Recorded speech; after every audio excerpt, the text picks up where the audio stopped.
Want to stop unknown callers?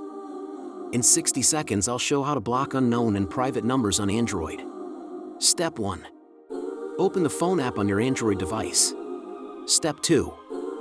Tap the three dots menu or the settings icon to open call settings. Step 3. Choose blocked numbers from the list.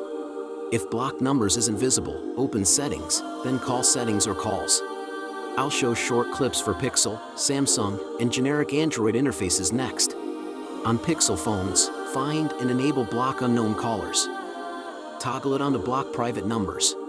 On Samsung devices, go to Settings, Block Numbers, then turn on Block Unknown Callers or Block Private Numbers. On other Android versions, look for Route Unknown Callers to Voicemail or a Block Private Numbers toggle and enable it. To confirm, have an unknown number call. The call will be blocked or sent to voicemail depending on your phone. Recap. Phone app, settings, block numbers, then enable the unknown or private caller toggle. Thanks for watching. Subscribe for more quick Android tips.